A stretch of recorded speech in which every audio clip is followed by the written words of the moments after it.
Nama Om Vishnu Padaya Krishna Prasthaya Bhutale Shrimate Bhakti Vedanta Swaminiti Namine Namaste Sarasvate Deve Gauravani Pracharne Nirvishesha Shunyavadi Paschatya Desha Tarne. Bhagavad-gita as it is. Translation and commentary by His Divine Grace A.C. Bhaktivedanta Swami Prabhupada, Chapter 18, Text 20. Sarva bhuteshu yenaikang bhavam avyayam ikshate avibhaktam vibhakteshu tajjnanam vidhi satvikam. That knowledge by which one undivided spiritual nature is seen in all living entities, though they are divided into innumerable forms, you should understand to be in the mode of goodness. Purport: a person who sees one spirit soul in every living being, whether a demigod, human being, animal, bird, beast, aquatic, or plant, possesses knowledge in the mode of goodness. In all living entities, one spirit soul is there, although they have different bodies in terms of their previous work. As described in the 7th chapter, the manifestation of the living force in every body is due to the superior nature of the Supreme Lord. Thus, to see that one superior nature, that living force in every body,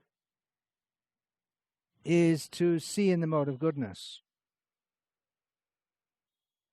That living entity is imperishable, although the bodies are perishable. Differences are perceived in terms of the body. Because there are many forms of material existence in conditional life, the living force appears to be divided. Such impersonal knowledge is an aspect of self-realization. Om Jnana-timirandhasya Jnananjana-shalakaya Chakshuri-militam Yena Tasmai Shri Gurave Namaha. Nama Shreshtham Manamapi Shachiputramatra Surupam Rupam Tasya Gujam Urupurim Matarim Voshtapatim Radha Kundam Girivaramaho Radhika Madhavasham Prapto Yatsya Pratita Kripaya Shri Gurum Tam Yatosmi Vandeham Shri Guru Shri Atapharikamalam Shri Gurun Vaishnavangscha Shri Rupam Sagrajatam Sagana Raghunatam Vitam Tam Sajivam Sadvaitam Savadhutam Parijana Sahitam Krishna Chaitanya Devam Shri Radha Krishna Padan Sahagana Lalita Shri Vishakhanvitamscha. Hare Krishna, Krishna Krishna, Hare Hare, Hare Rama, Rama Rama, Hare Hare. Seeing a spiritual living being in every life form is knowledge in the mode of goodness, which Srila Prabhupada states here that the idea of saying that everything is one because everything is spiritual, Srila Prabhupada writes here that such impersonal knowledge is an aspect of self-realization, to recognize there's spirit in every living being. There's another verse which describes the perfection of seeing all living beings equally. It also begins with the word Sarva Bhuteshu. Sarva Bhuteshu yah pashyad bhagavad bhavamatmanaha Bhutani Bhagavat Yatman Yesha Bhagavatotama. This is the vision of a topmost devotee who sees that every living being is a devotee of Krishna, ultimately. Yeah. He sees all living beings except himself as devotees. It's a very high level, not to be imitated. We who are kindly engaged by Srila Prabhupada in Chaitanya Mahaprabhu's preaching mission, we have to see that people are not devotees, otherwise how can we preach? Preaching means to try and bring people to devotional service. fiddling around with some little gadget is infinitely more interesting than listening to topics of Bhagavad-gita. Whatever it is, whatever little disturbance is there becomes infinitely more interesting. And if there's no disturbance, people tend to fiddle with their fingernails. Please try to listen. Okay. So preaching means we see others in different ways. There are gradations. The description of the topmost devotee is given, Sarva Bhuteshu Yah Pashad Bhagavad Palamanaha. And then after that, the description of the middle level devotee is given. Ishvaretad adhineshu bhalisheshu dvishatsucha prema maitri kripo peksha yakaroti samadhyama. One who sees that there is God and offers his love to God. One who sees that there are devotees and makes friends with them. One who sees that there are non-devotees who are innocent and misguided. He's merciful to them, and also sees people who are envious and avoids them. So that's a different vision. In other words, a preacher sees oneness in as much as he sees everyone is part and parcel of Krishna, but at the same time he doesn't see that everyone's at the same level of spiritual understanding.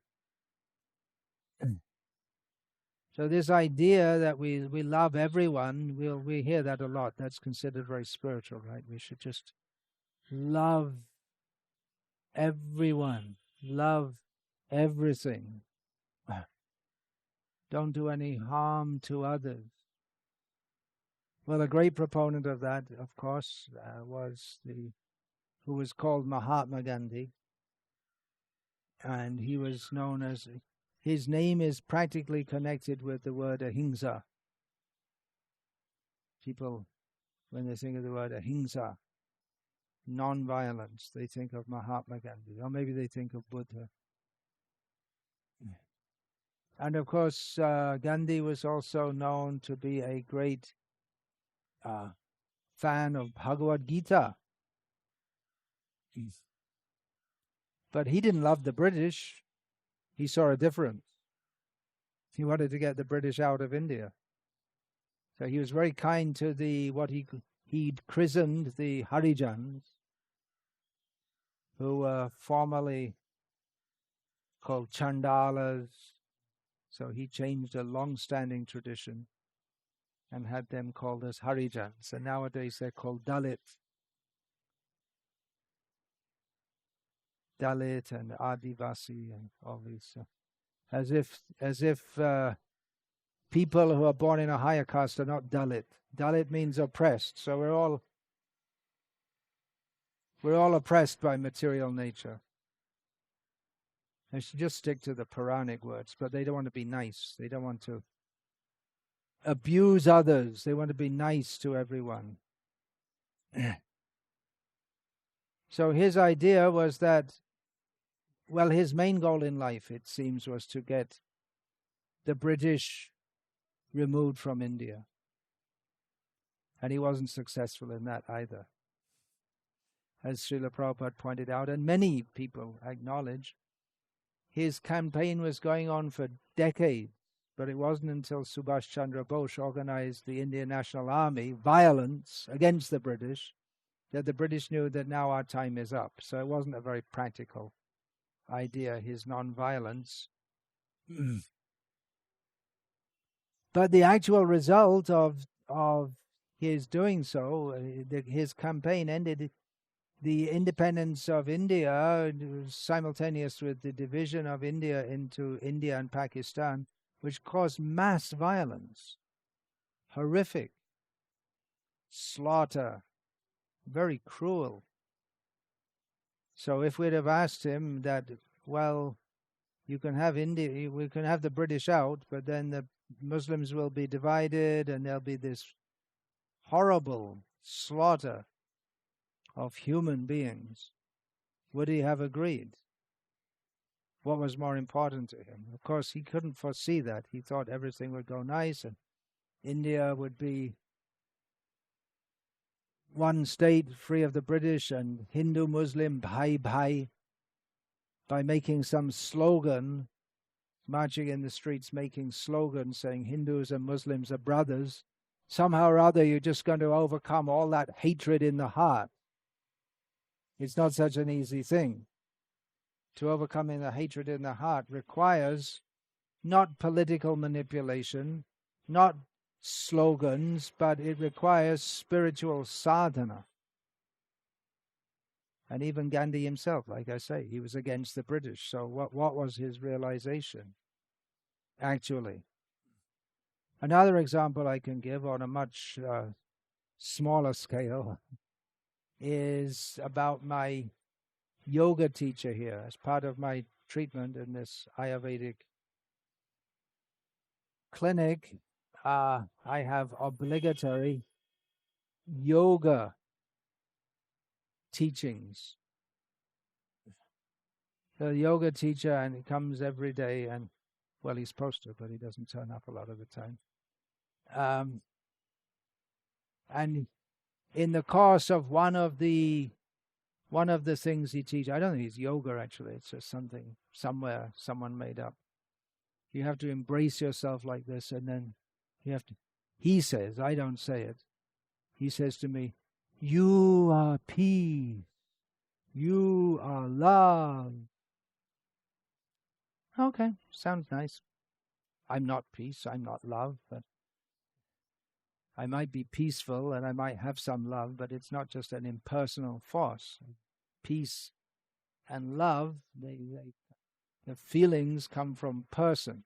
That's the difference between seeing everything as one and seeing everything just as one without any further clarification. Everything is one because everything is Krishna's. He is number one. So that's really seeing everything as one. But I just know one day he was just coming in the main door and some beggar woman came, Muslim beggar woman, and he gave her 10 rupees or something. He gave something. And typically with beggars, she wasn't satisfied. She wanted more. They want to squeeze out as much as they find someone who's willing to give something, they try to squeeze out more. So he just closed the door on her. Closed the door in her face. So this idea of loving everyone, I mean, it's a small incident. It's not a big thing, but it just indicates that this idea that you are love, you're feeling love for everyone, how practical it is. If that beggar woman had said, well, if you love me, give me all your money. So he thinks, oh, I'm supposed to love everyone, and okay, that will make her happy if I give her all the money. But it wouldn't make his wife happy. If he goes home and she says, okay, I need some money to buy dal and rice. And he said, well, I don't have any money because I gave it all to a beggar woman. She wouldn't be happy with him. And if he goes on doing that, then her love for him might just fade away altogether. So in this material world, love for one person clashes with love for another. If one country is at war with another, then love for your country is expressed by hating the other party. You do your duty to your country. They made up this thing called nationalism. You show your love for your country by killing people from another country. Recently I was in London, United Kingdom, and downtown Harinam Sankirtan, Piccadilly Circus. There's a big open place and all kinds of people go there and do all kinds of things. And we were also going to Harinam Sankirtan. So there was some guy lying on the road with an old torn coat and a bowl for begging. You know, beggars always make themselves look as down and out as they can. Probably when they go home they change into a three-piece suit, but when they're out begging, it's a good Seems to be a fairly good business. You don't really do any... Well, it depends where you are. This guy was just lying in the road, and he had a sign there, "Where is the love?" And then people felt, oh, the idea is to make people feel, oh, if I have love, I have to give him some money. Ah, you see, he knows the little switch to get money out of people. He doesn't love, but he wants to extract money from people by making them feel guilty. That if you love me, you have to give me some money. And of course, he had a dog with him. In the West, whenever there are beggars staying in one place, they usually have a dog with them, because that makes people feel, I don't know, how does it work out that people think, oh, he's got a dog, he must be a good person because he has a dog, and he has to feed his dog also, so I better give him some money. Somehow or other, the dog invokes feelings of compassion, maybe more than the human being. Anyway, the point I'm making is, or trying to make here, is that love in this material world is conditional. You can't love everyone in the way that they may want you to love them. Same thing. If you love the beggar in the way that she wants you to love her, then your wife won't love you. If you love a country, then you have to be against another country. That's the general understanding. So it feels all nice if you say, I am love, I am love, all is love, all is love. It feels very nice, but it has no practical application. And actually, love in this material world means there's a competition, as is very well known in India, and there are innumerable jokes, and probably there in the cinema there must be innumerable sketches of the Sas Bahu, the mother of the newly married man, who is the mother-in-law to the new wife. And there's a competition between the wife and the mother. The mother previously had the son. His love was for her, but now there's a competition, his wife. And so there's always some pulling and some kind of competition there. There's competition for love. So real love means love for Krishna. Then we can love everyone. And our love for everyone might be expressed by chastisement also. As I was just listening to Srila Prabhupada, just now I was listening, talking about Lord Ram, who as the king would chastise if necessary, but the people, they saw him like a father, and his chastisement was understood to be like that of a father, not the nasty chastisement of a Hiranyakashipu, but the corrective, concerned chastisement of a father. The result in many ways might be the same. That if there is a strong king who maintains law and order by punishing wrongdoers, then whether he does it out of love or out of nastiness, he just wants to keep everything under control so that he can show his power and get on with his life without being disturbed. Keep the unruly elements down so they don't try and usurp my position. So with whatever the attitude is, the result is the same, that law and order is maintained in the state. But law and order is not all in all. There should be love also. And of course Lord Ramachandra's chastisement, or to be under Lord Ram, means that that is the perfection of life in and of itself, to be under the protection of Lord Ram. So the idea of loving everyone, seeing everyone equally, there has to be some practical considerations also. Otherwise, if you say that, well, you take from the rich and give to the poor, but as Srila Prabhupada quoted when speaking with some Christian priests in Detroit, and the Christian priests were pressing Srila Prabhupada that, what's your movement doing to help the poor? And Srila Prabhupada fired back at them that, well, even your Jesus, he says that the poor will always be with us. You can try and make everyone at the same level, but by the arrangement of nature, there will always be strong and weak, rich and poor, beautiful and ugly. This is the world of duality.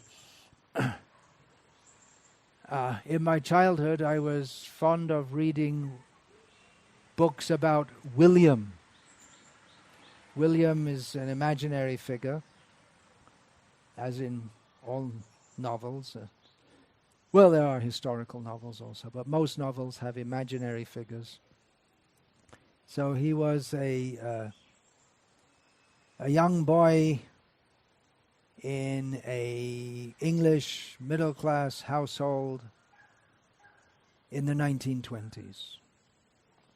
But he was a bit of a maverick, even though he was from a middle-class family. He was a bit wild. So in those days, the word communist wasn't so prominent as the word Bolshevik. And it was a big thing in the world, the Bolsheviks, because the Bolsheviks had taken power in Russia. So in England also, there were people who called themselves Bolsheviks. And William's elder brother fancied himself to be a Bolshevik, and then he would go around talking about, we have to take away from the rich and give to the poor, and everyone should be equal. I can't remember exactly it was a long time since I read it, but then William thought, well, he's got a nice camera and a nice watch, and so William took it and messed it all up, and his brother was really upset. And William said, well, that's what you're talking about, isn't it? I didn't have those things, and you had it, so I took it from you and used it for myself. And that was the end of his brother's Bolshevikism or communism. So it just stuck in my mind, because I must have read so many things in my childhood, but stuck in my mind the impracticality of trying to make everything absolutely one. This verse that we just read that talks about oneness, but it's a qualified oneness. There is Krishna, who is above everyone else. Nityo nityanam chaitanas chaitananam eko what is it? Eko bahunya viditati kaman. There are innumerable living beings. They're all eternal, they're all conscious, but there's one who's above them all. And the one who's above them all is supplying all the others and fulfilling their desires. And even within all the others, it's not just there's Krishna and there's everyone else. There are gradations also. There are conditioned souls and liberated souls. Among the liberated souls there are Vaikuntha-vasis and Ayodhya-vasis and Dwarka-vasis and Mathura-vasis, Vrajavasis. In the Vrajavasis there are gradations all the way up to Radharani. So it's not that everyone is one in all respects. There's variety also. So these people who just promote love, love, love, love all, without giving a clear understanding of how we can actually do that by putting Krishna in the center of love, they're either gross sentimentalists or just out-and-out cheaters. And whatever they are, they're speaking way above their level of realization. Because how to practically implement that loving all? Well, what is the high level of realization? The high level of realization is to understand that there is Krishna. He is the one who is overseeing everything else, and we should love all living beings because they're all part and parcel of Krishna. And one who's actually realized just doesn't realize it intellectually, but he actually feels like that. Atmopam yena sarvata samam pashati yojana sukham yavadi yadiva dukam sayogi paramo smitaha mataha. Krishna says, I consider the highest yogi one who experiences himself that in terms of the body and mind there is happiness and distress. And he realizes that others also feel like that, and so he treats them accordingly. Sees them as one with himself. Why should I inflict pain on others when I know that I myself experience so much pain? So the practical application of seeing all living beings as one is not to hold a seminar charging people lots of money to come and feel love, as often these people do. I mean, they're really professional cheaters, many of them. And it's amazing how people who are successful in business or in their professional life, so many of them, they can get cheated by these pseudo-spiritual gangsters who charge lots of money to talk a lot of nonsense, and then people feel love, and it's all imaginary.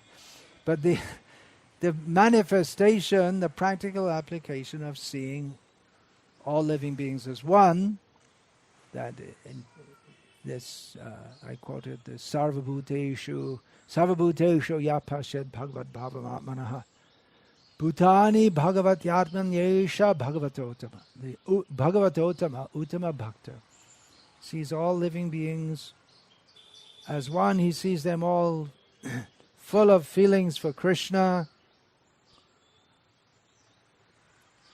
Practically who we are now and what we're doing now in the world, have to see all as one, is like this, on the level of the madhyam adhikari.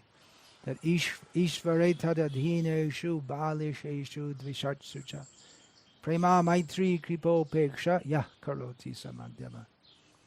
We should see there is Krishna. We try to develop our love for Krishna. We see there are devotees of Krishna. We make friendship with them. We see there are non-devotees, and we try to help them to become situated in devotional service, apart from those who are envious, out-and-out demons, and we avoid them. So this is practical for us.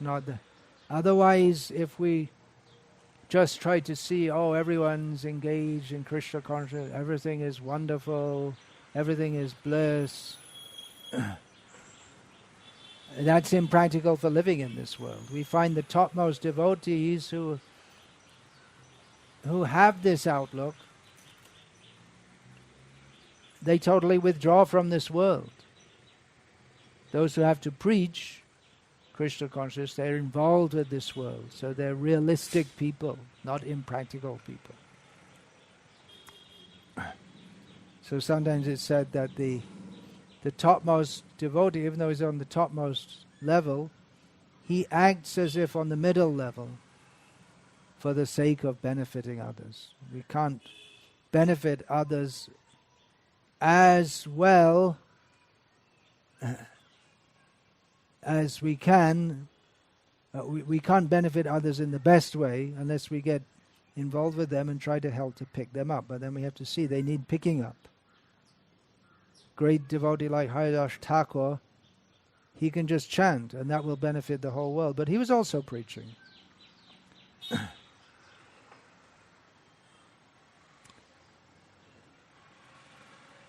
So, Hare Krishna.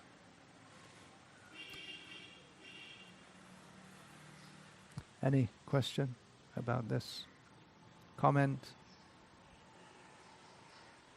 Like to say anything? No. All right then. Vancha kalpatarubhyascha kripa sindhuvyacha patitanam pavebhyo Vaishnavebhyo namo namaha.